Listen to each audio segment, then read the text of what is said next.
राक्षस का भय। एक नगर में भद्रसेन नाम का एक राजा राज करता था। उसकी कन्या रतनवती बहुत सुंदर थी। उसे हर समय यही डर लगा रहता था कि कहीं कोई राक्षस उसका अपहरण न कर ले। उसके महल के चारों ओर पहरा रहता था, फिर भी वह सदा डर से कांपती रहती थी। रात के समय उसका डर और भी बढ़ जाता था। एक रात एक राक्षस पहरेदारों की नज़र से बचकर राजा के महल में घुस गया। घर के एक अंधेरे कोने में जब वह छिपा हुआ था तो उसने सुना कि रतनवती अपनी एक सहेली से कह रही थी, यह दुष्ट विकाल मुझे हर समय परेशान करता है, इसका कोई उपाय कर।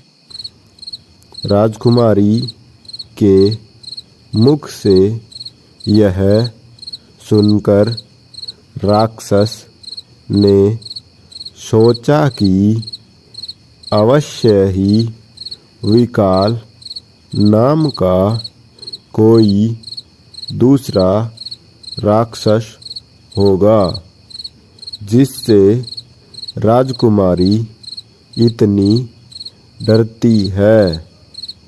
किसी तरह यह जानना चाहिए कि वह कैसा है, कितना बलशाली है।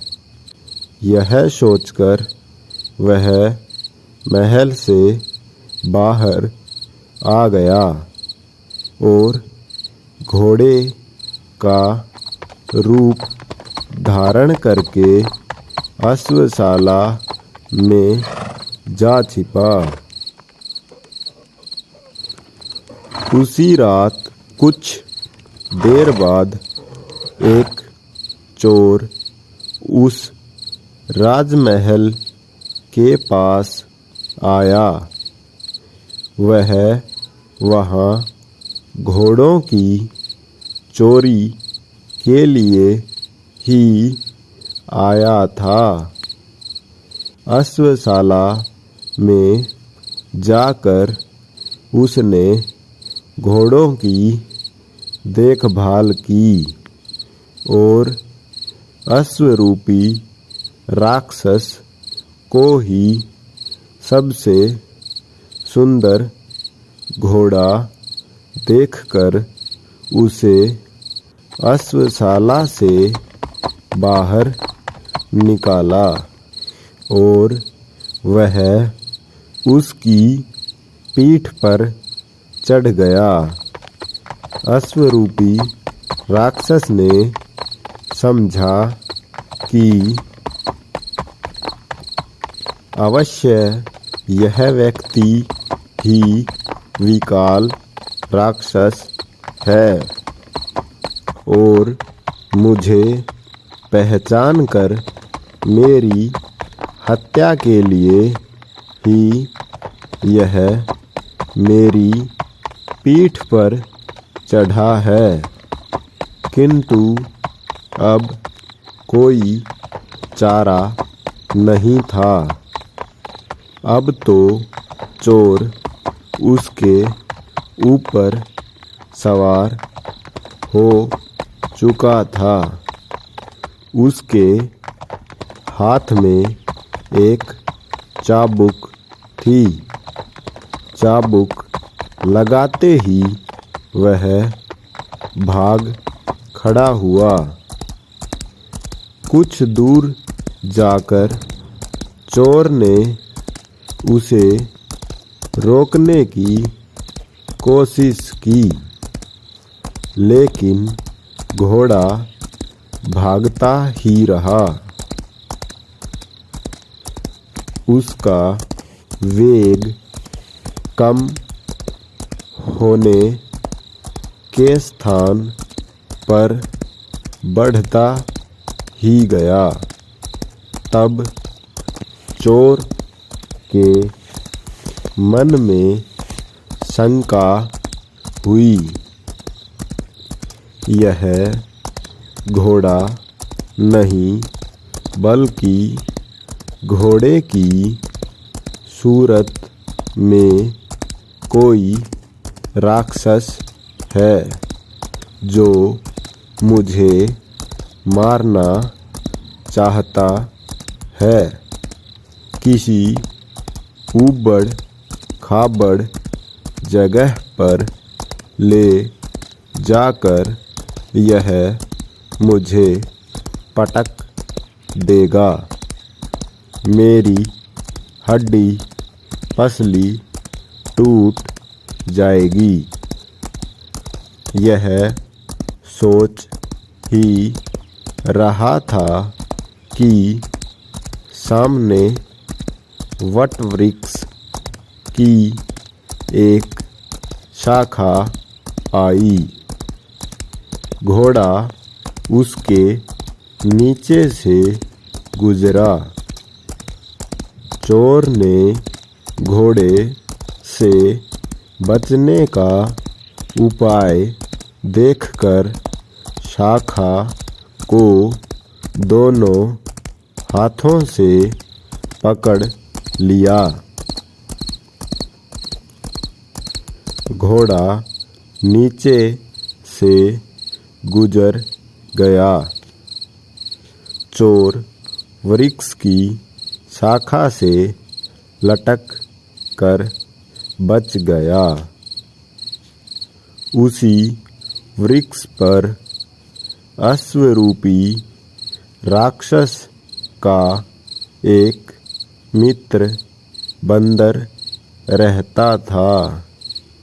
उसने डर से भागते हुए अश्वरूपी राक्षस को बुलाकर कहा, मित्र, डरते क्यों हो? ये कोई राक्षस नहीं बल्कि मामूली मनुष्य है। तुम चाहो तो इसे एक क्षण में खाकर हजम कर लो। चोर को बंदर पर बड़ा क्रोध आ रहा था।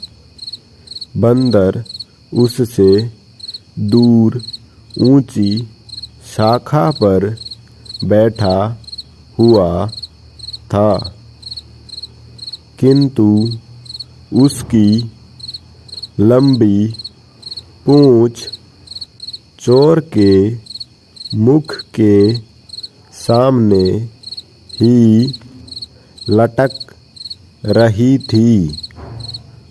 चोर ने क्रोधवश उसकी पूंछ को अपने दांतों में भींचकर चबाना शुरू कर दिया।